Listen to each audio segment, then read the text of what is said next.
نحمده ونصلي على رسول الكريم ما بعد اعوذ بالله من الشيطان الرجيم بسم الله الرحمن الرحيم يا أيها الذين آمنوا إذا نودي للصلاة من يوم الجمعة فاسعوا إلى ذكر الله وذروا البيع ذلكم خير لكم إن كنتم تعلمون فإذا قضيت الصلاة فانتشروا في الأرض وابتغوا من فضل الله واذكروا الله كثيرا لعلكم تفلحون وإذا رأوا تجارة أو لهوا انفضوا إليها وتركوك قائما قل ما عند الله خير من اللهو ومن التجارة واللہ خیر الرازقین۔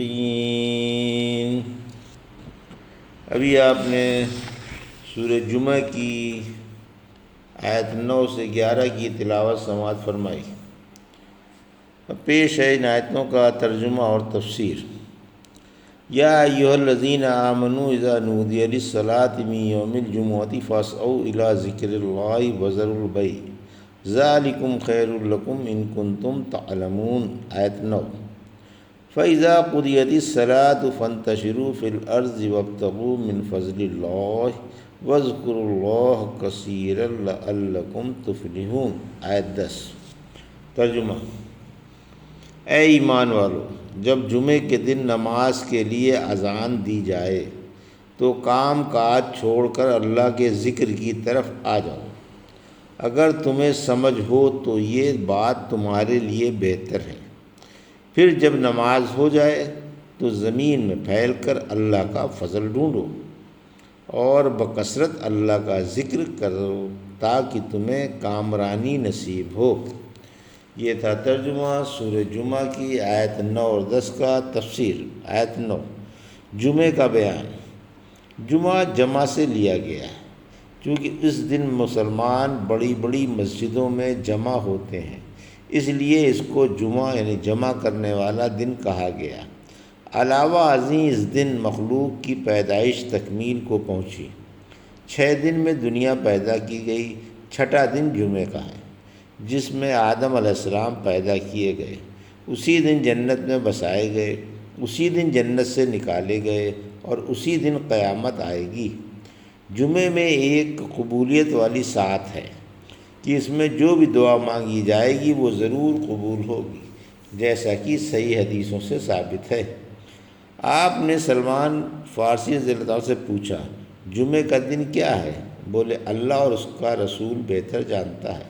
فرمایا جمعے کا دن وہ ہے جس دن اللہ نے تمہارے ماں باپ کو یعنی آدم و حوا کو ملایا۔ جمعے کو پرانی عربی میں یوم العروہ یوم العروبہ کہا جاتا ہے۔ یہ حدیث سے ثابت ہے کہ ہم سے پہلے لوگوں کو اس کا حکم ہوا لیکن وہ صحیح راہ سے بھٹک گئے۔ یہودیوں نے ہفتے کا دن چن لیا جس میں آدم کی پیدائش نہیں ہوئی، اور عیسائیوں نے تو اتوار کا دن منتخب کیا جس میں دنیا کی پیدائش کا آغاز ہوا۔ اللہ نے امت محمدیہ کے لیے جمعے کا دن چنا جس میں دنیا کی پیدائش تکمیل کو پہنچی۔ ہم دنیا میں سب سے پیچھے ہیں لیکن آخرت میں سب سے پہلے جنت میں جائیں گے۔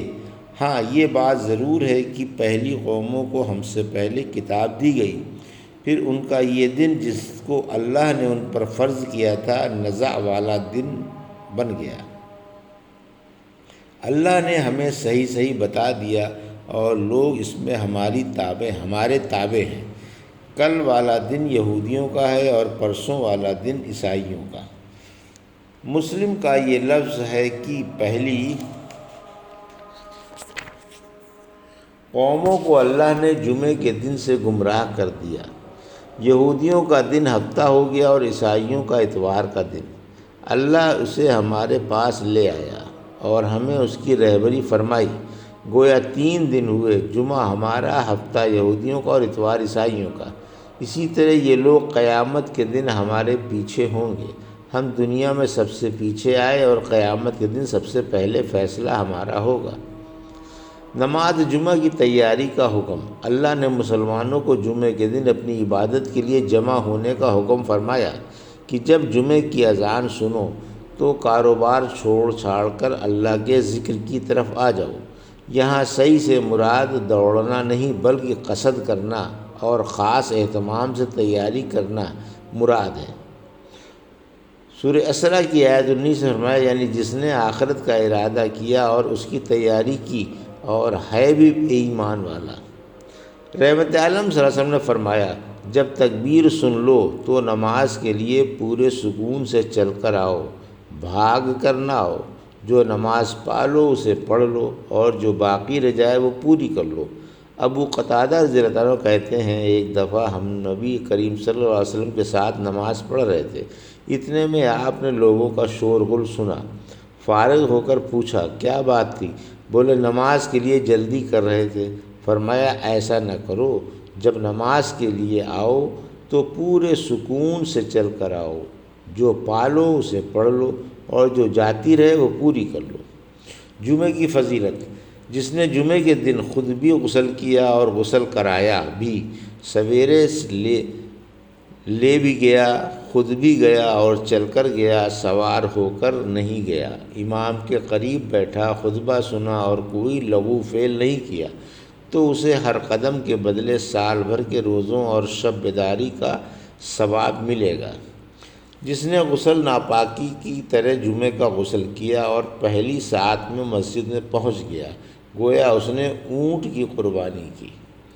جو دوسری ساعت میں پہنچا اس نے گویا گائے کی قربانی کی، اور تیسری ساعت میں پہنچنے والے نے گویا سینگ والی بکری کی قربانی کی۔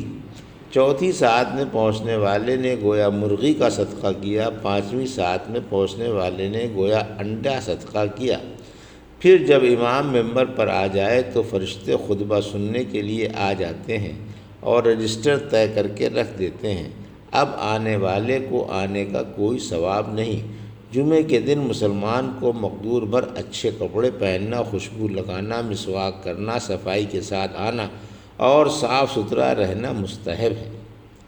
اذان سے کون سی اذان مراد ہے؟ ندا سے وہ اذان مراد ہے جو نبی کریم صلی اللہ علیہ وسلم کے ممبر پر بیٹھ جانے کے بعد ہوا کرتی تھی۔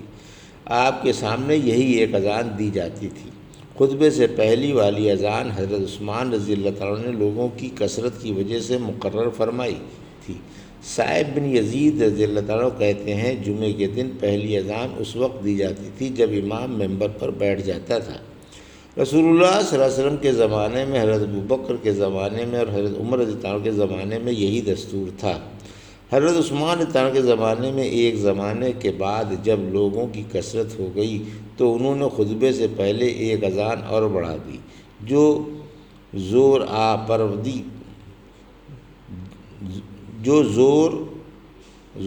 پر دی جاتی تھی اور زورائے مسجد کے قریب مدینے کا سب سے اونچا گھر تھا۔